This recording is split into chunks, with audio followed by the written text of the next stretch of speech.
This meeting is being recorded. Hello everyone, welcome back to another video. And before I start, as always, a quick reminder, please join my mailing list. Follow me on Instagram where I show you travels, so a little bit different content than here. And check out my books because that's how I support myself. You can find them on my website. And also there is Patreon that I have and PayPal if you feel like you want to contribute more to my channel. And today, one of my favorites, welcome back, Ashala. Hello, Anya, thank you. So happy to see Ashala because I always feel better when we connect and I know that audience loves you too. So let's dive into questions. Lovely, I'm clearing the cards as we speak. So I want to start with a little bit information about the specific question. This is a political question, but I want to give a description of the situation so people will have more understanding why I'm asking this. So as many of you know, I am currently in Poland, and it looks like Poland is actually assembling troops in the southeast part of Poland that is very close to Ukrainian border. Supposedly, Poland wants to be the peacekeepers that will go into the western part of Ukraine, apart from NATO. This is taking place. Mm-hmm. So they actually want to roll on into western Ukraine to establish themselves there, because that part that was called Galicia was actually Polish for hundreds and hundreds of years. That part of Ukraine where is Lviv, I think they say. Mm-hmm. And it looks like Poland might actually do it, might take a big chunk of Ukraine, which it's, for me, listening to this and watching as this unfolds is very uncomfortable situation right now. Also, Yes. listening to Polish president on the 3rd of May, because many of you guys don't know that Polish constitution was established after American constitution, or very close time frame. And it was actually the second constitution in the world. So first was the United States and then was Poland. And on May 3rd, just very recently, we celebrated this day of Polish constitution. And what Polish president has done, he was mentioning throughout most of his speech that I believe supposed to be for Poland and for constitution that was broken many times in the last 2 years, we know, like Yes, any course, other. yeah. Yeah. He was talking about that things are changing and maybe the borders might be changing and things will be changing, which I now connect the dots. And he was kind of talking about this situation on the border with Ukraine. So I would like to know, because where is the danger in this? So let's say Russia allows this to take place. Let's say Putin will not blink, will not do anything. He takes care of Donbass, he takes care of the other region, which is the east part of Ukraine. Meanwhile, Poland is peacekeeping, which absolutely, and I use this language, pisses off the national Nazis in Ukraine, and they're gonna attack because that's their country. So, which means now we have conflict in Poland because of all the politics which United States is involved in, because why Nancy Pelosi goes to Poland all of a sudden on the way back from Ukraine. Right. So let's please, I know it's a long story, but it's important to give to set the ground for this. Why I'm asking. Ashala, can we look into this situation with Poland becoming the peacekeepers and how this will unfold? Because this might create a strong conflict in Europe, actually. Yes. Well,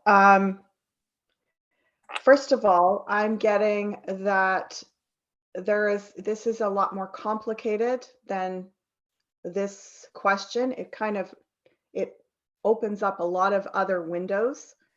And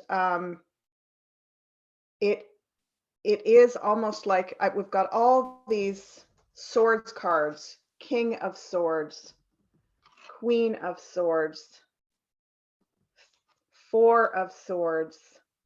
So I get that and the Five of Swords and the Nine of Swords. My goodness, I get that there is a lot of multiple strategies being kind of trialed, if that makes sense. Like,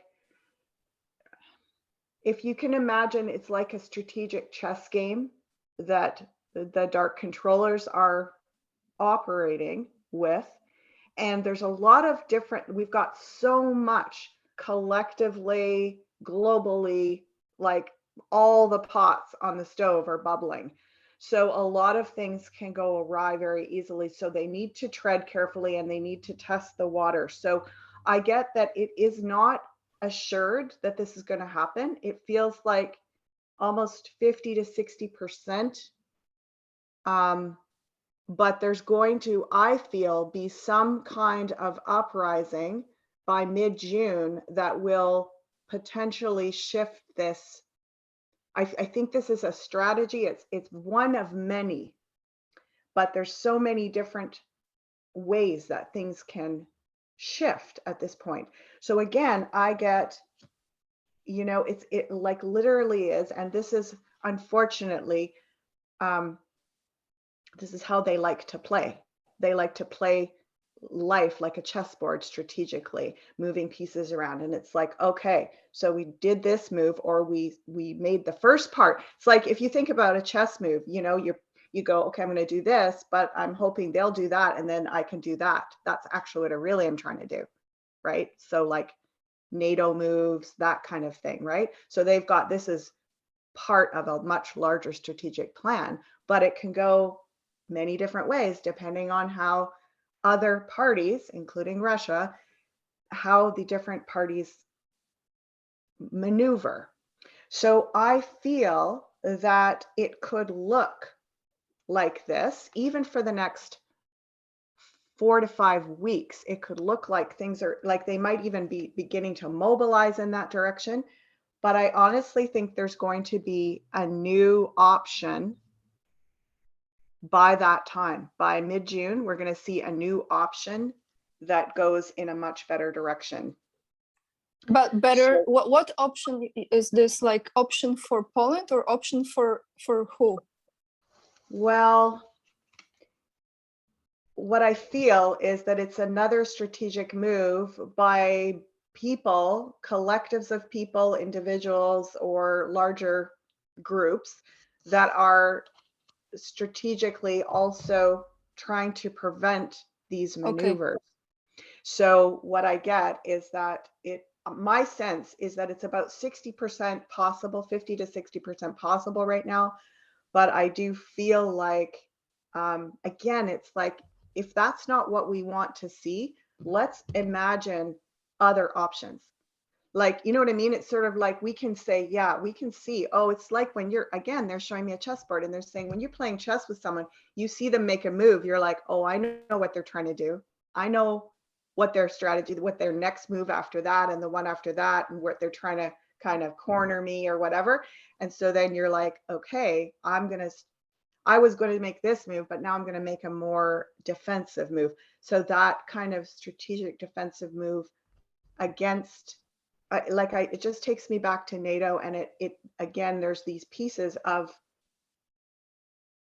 more countries seeing how this is going to play out and affect them and going, no, I don't want to go that way.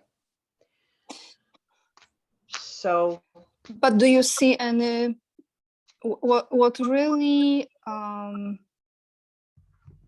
I don't want to say terrifies me, because I don't think like this, but what I am aware of, let's say this way, I am aware of that move, if Poland does that, could cause activating certain military response, and literally on the border of Poland, there could be a fight.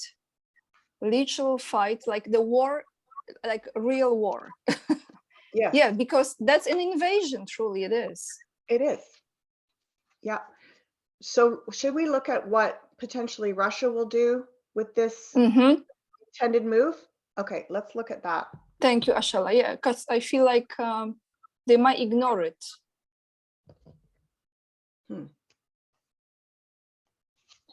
But it's not Russia who's gonna be a threat. It's actually those Nazis in Ukraine. Yeah.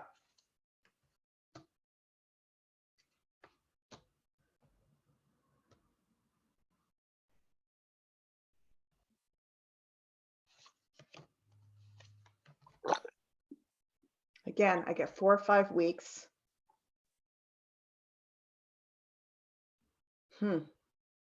Very interesting, because I've got this Ace of Pentacles again, which is what I got about a new move being made. This is the answer to this. And it's just so hard to sort out because I don't know all of the details and particulars, but it feels like it seems like this opens up an option for Russia, and they will make some kind of counter move. Wow. So, Wow. but let's look here at, yeah, this is a stimulus to something better. I don't feel it's temporary. Again, I don't think this is going to go on for very far. I feel like this move gets kind of shut down. Okay. Okay. Within 4 or 5 weeks. And okay. It does stimulate a larger reveal. Again, now I'm being shown like a card game or a poker game or something. And it's like, people do things, other players are doing things, and then other people have to like kind of show their cards or reveal more. This is what's happening right now. We're in this very delicate place where there's a lot of bluffing, a lot of, strategic maneuvering, and us people, the little people, feel just completely at, the mercy of these larger entities that are playing these world games with us, right? But what we have is our, like, first of all, compliance and non-compliance in all the different arenas, including what we think, what we give our attention to, what we support with our investments and our money and our, like voting with our dollars kind of thing. And we also can visualize like, no, you're going, I don't want this to happen. I don't want this to happen. Like almost creating this and communicating with other people, steering conversations in the general public in this direction. Like, what would we rather see happen? I had a very interesting reading the other day with a client who's lives and grew up in East Germany. She's my age, so she grew up on that side of the wall, and has experienced all of that. And she told me that the German chancellor, I guess it was last week or a few days ago, gave an address to the public in English. And she said it was absolutely eerily reminiscent of, the Third Reich address back in the 1930s. And she said it was in English. So unfortunately, a lot of the older generation couldn't really understand what was being said, which is just astonishing. And she said, the younger generation are not as tuned in to the ramifications of these kinds of things. But she said that one thing, because she works with youth, and she said the youth are, they are not interested in fighting. They're not interested, like whether or not they're actually full pacifists, they're not going to easily be manipulated, threatened, shamed into going to war and actually fighting. So again, we're going back to, and remember I said earlier, when we talk about mercenaries and, a trained military force, that relies on programming, which is really hard for them to sustain now, even with all the mechanisms, all the stuff. The programming is having breakouts, like it, because people, the youth are getting pressed so far, like they're either gonna break through the programming and see what's going on and wake up, or they're just going to be so overwhelmed they can't function and they become either suicidal or addicted or whatever, and they can't actually operate as soldiers. Or so again, you know, how do you so a lot of these, not to say absolutely in the Ukraine and in with Russia and other countries that have been involved in these wars, there's not actually boots on the ground and people are dying. But to keep these things sustained over years, like we saw in, you know, World War I and II and all these other wars, it's just not feasible. And if people can hold out long enough in solidarity with a different vision, it's hard for them to keep these maneuvers going forward efficiently. The efficiency is not happening because there's so many variables, and humanity is not as easy to manipulate as we used to be. I mean, I so appreciate what you just said, Ashala, because with every strategy, there has to be a point of execution. So if there is a strategy, there is an execution, there is a time of delivering certain maneuvers to the point of executing it. And if people cannot hold on to that strategy to the point of finalizing this execution, it's not going to happen. Exactly. And so even though we look around at the state of all of us psychologically, we've been pushed to the brink and everyone is feeling so much anxiety and overwhelm. And yet that actually, in terms of trying to create this military force that's consistent, it actually is working in our favor because there's a lot of chaos. Flaky. It's flaky. It's their structures are vulnerable as well. But then if you use drugs, even if you use drugs, you can control it to a certain point, but individual that is influenced by drugs is actually out of control.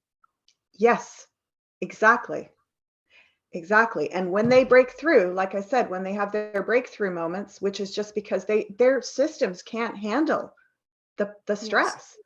So they're going to have breakthrough moments, and then it's either going to go one way or the other. They're either going to see what's going on and take alternate action and defect and change sides or whatever, or they're going to just completely go over the deep end and be useless to the military machine. So it's like, you know what I mean? This is okay. So we're saying let's continue to visualize a different scenario that doesn't see these strategies being fulfilled. Sees a lot of bluffing. Oh yeah, I see a lot of bluffing, a lot of arrogance and bluffing. Like they'll definitely take actions. I'm not saying they won't actually show up there and start maneuvering, but whether they'll be able to sustain this long enough to actually have a successful, whatever their strategic move is, I don't think that's going to happen. Okay, I keep an eye on this. So I have two more questions, and I actually, they are pretty to the point, quick questions. Okay.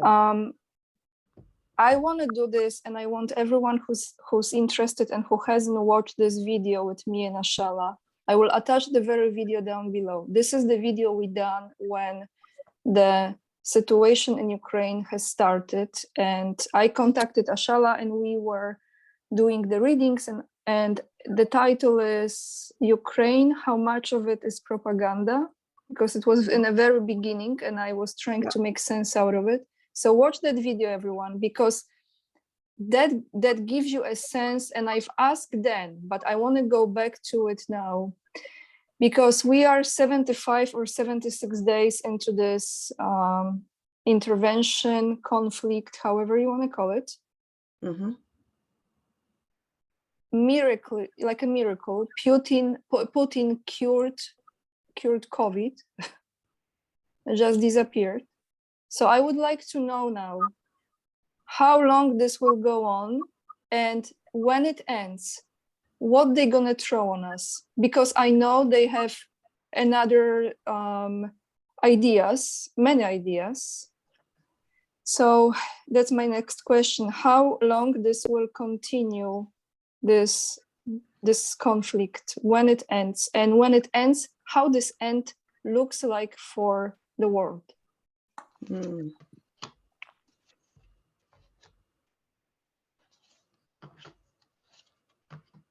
Interesting. Oh my gosh. Okay, well, this is so fascinating.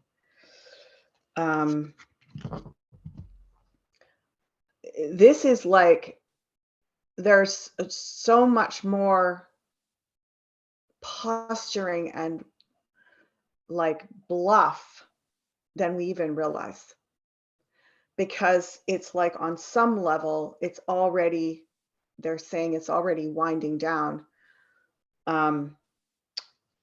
which is great. What, of course, we've been talking about for a really long time, and I saw back in January that the month of June there would be the financial big hiccup. I'm not calling it a crash because, again, I think it's really important that we don't just go in that direction and go, oh, there's a crash coming. I mean, how does that serve us to beat that drum, you know, to give it more energy? But a shift, an economic shift, and also something which will make permanent change. But I've never seen it be like a complete shut off. There might, again, the posturing, the maneuvering might look like it's that, but it doesn't sustain. I feel like, again, like I've said, I keep seeing a gradual decline, but this is going to feel like a big bump. But I get a recovery after that. So we're looking at the month of October. When you said, you know, how long is this going to last? What's the next wave going to look? What is the next thing they're going to throw at us? I get that they are planning to do the material plug pulling of the economics, the World Economic Forum stuff. But I also get that there's this 1 year of transition. We have two aces. Aces are really encouraging. They're like something new. We've got these two tens. Oh my gosh, look at this. It's the same two tens and the same two aces. For those of you that know about tarot, 10 of cups, 10 of pentacles, ending of the old system financially, and ace of cups, ace of pentacles, transitioning new system. So it seems as though, in a way, as I said before, there's still a lot of bluff, but the energy is already moving away from what's going on in Eastern Europe. It's moving towards this shift with the economics, but it does feel like we've got some really hopeful. Okay, can I I have to. Yeah. Okay, this, they are planning. So now they are planning the digital currency, which is the CBDC, Central Bank Digital Currency stands for it. What you see, is it that, or is it, because that is absolutely not positive, is it different form of thing? What I see is there's two new systems simultaneously, and it's what I've been seeing this for a while. It's like we utilize both of them temporarily and as a transitional method. I've been seeing this with all of the different financial systems, like everything from crypto, precious metals, all the different currencies and investments, even the old school stock systems. Like I see the whole thing morphing, and it's not going to happen like bang, like a light going on. It's in process over the next year or two, but we can like step our way along these transitional like stepping stones, as long as we don't go, okay, well, this is it. Like, I'm here. This is what we've got to deal with now. It's keep going through these transitions, keep maneuvering.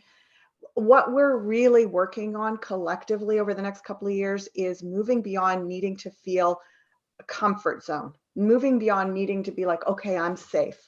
I've got my supplies. I've got my financials, like something that is secure for sure. I've got the blueprint and I'm super safe, because if we're in that mode, we're going to miss the next step. Mhm. And we're going to be more vulnerable if we don't keep moving through these changes, because each one of these stepping stones, as you step on it, imagine this, like, is this as far as you want to go? Like, is this where you want to end up in life and have no further option? Like, it's important we keep evolving and transitioning with these options, and that we make use of them, but we don't get attached to them and become dependent on them.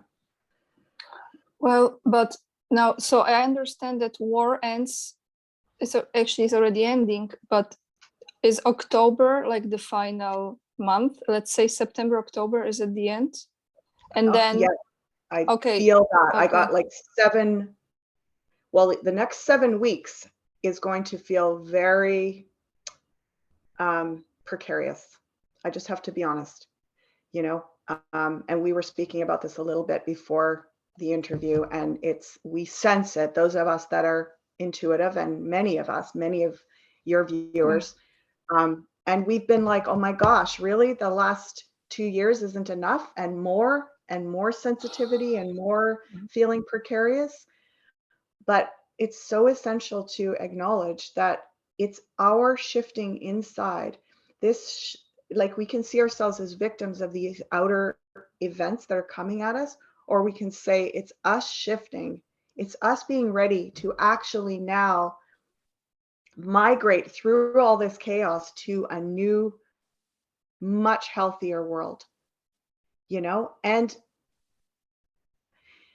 really, we think about the future generations, like, yes, this is a hard time to live. These transitions are not easy, and it may not be easy in the old sense of easy for decades, but we're going to get a sense of a really beautiful future. We're going to have an opportunity to be participating in co-creating that, feeling more and more empowered, more people awake and aware. Then we'll have probably some time of cleaning up all the mess, which is going to be a big job, like setting up new systems and cleaning up the mess on the planet. So, Ashala, now I wanna end with this, because you really took me there answering this question. Now you took me there already. I've been watching, especially in the last few days, what they have been doing to precious metals, and yes, also to cryptocurrencies, which I think everything is manipulated. So there has been a significant drop in the value, projected value, not real value, of gold and silver. And I wonder if now, I am absolutely certain that they cannot suppress it forever and it's gonna bounce back again. But I would like to know if that situation with gold and silver, because when gold rises, silver rises, that's like always, is this going to be solved soon? And if so, is this going to go higher and higher? Because this is like never ending. It's very desperate move from their side, Yes, I agree. I totally agree. And are we surprised? No. Like really, no. And they're going to keep throwing desperate moves out. Let's just call it truthfully, right? But what I'm getting is it could even be as short as 3 weeks, but 3 months, like by August, we're rolling up again. And then I'm also getting that there can be still some highs and lows over the next 3 years, but boy, hang on folks, because we are seeing strength by year 3. So, and I actually, in readings I've done in the last couple of weeks, I've been like, wow, this is an opportunity for people who haven't had a chance to purchase to jump in at a lower rate. So when you're thinking about like, oh, my metals aren't worth as much, remember, they are actually tangibly things in your hand. And what's going to be worth when there isn't another, or there's temporarily not many options of other currencies to trade in, they're going to be worth whatever we call them worth. Yes, and yes, and yeah, and in comparison to fiat, to paper money, that is 18% or more of inflation, actually, this is the only way to really tangibly store some value. It's the only, totally. And we will be so it's like, again, not to panic and go, oh, I need to switch to another system. This system makes so much sense. And if you're in that panic mode and going like, oh no, my prices are going down, think about your fellow human beings that you are going to want to trade with in the years to come, that maybe didn't get on the boat soon enough for whatever reasons, and they've got a chance now.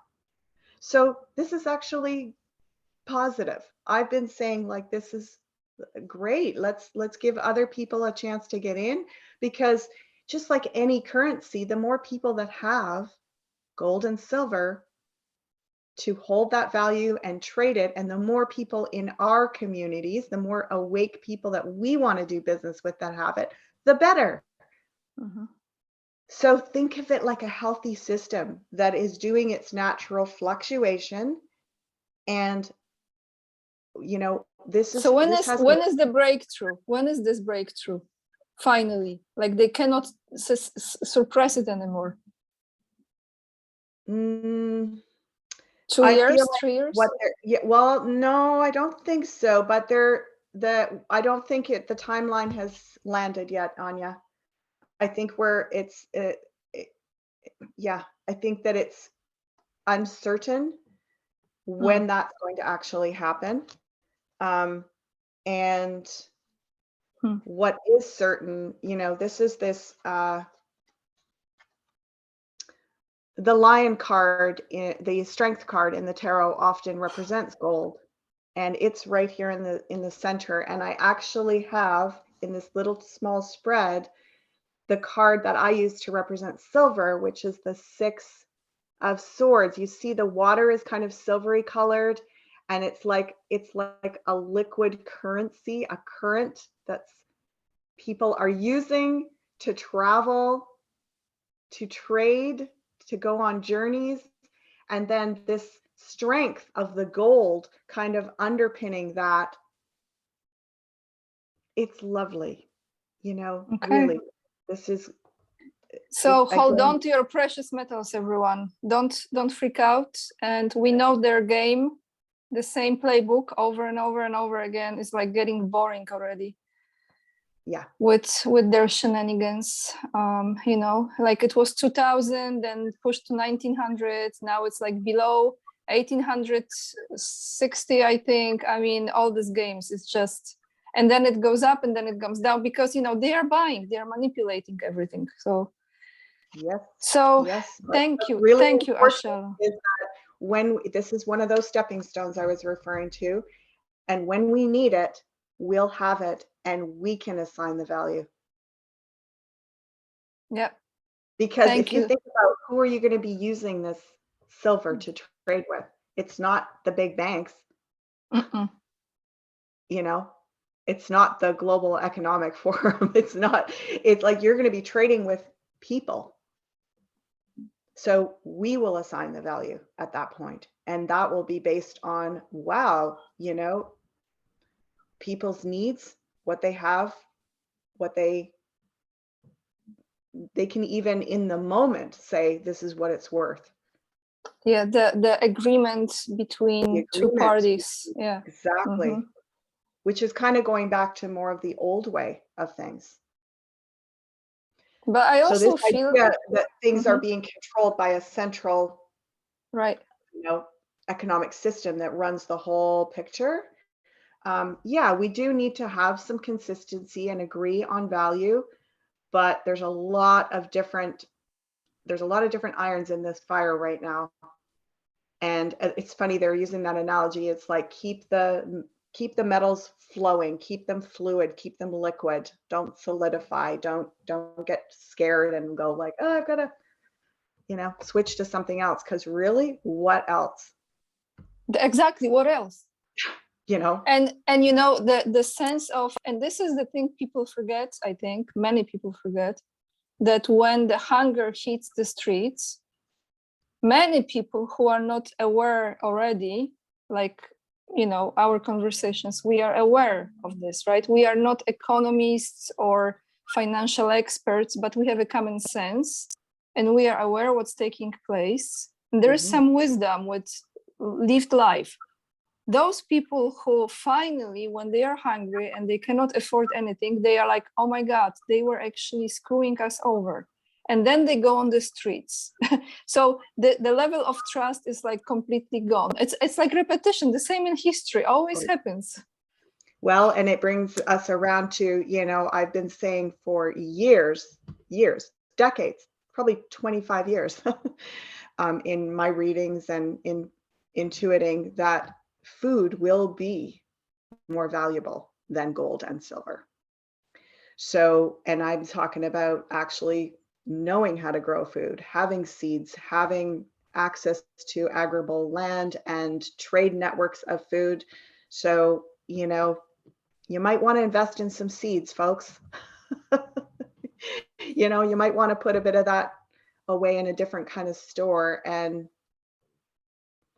just keep these stepping stones in mind. Like, we are on a journey towards spiritual sovereignty, social sovereignty, individual sovereignty, economic sovereignty, and we want to get all the way to the beautiful new world, you know, new version, the new earth version of that sovereignty. So if we get stuck in one of these spots and get frightened, we're not going to keep evolving. Yes. Thank you, Ashala. Thank you so much for today again. Very welcome. And pleasure. Everyone, please subscribe to Ashala's channel and subscribe to mine too, because why not? why not? It's free of charge. Right. And Yeah. please, if you would like to have a reading with Ashala, contact her directly. Her website is always down below every video that I have with her. Okay, so you can reach out to her, you can book a reading, and yeah, until next time, everyone, let's take a deep breath again and keep on going. Thank you, Anya.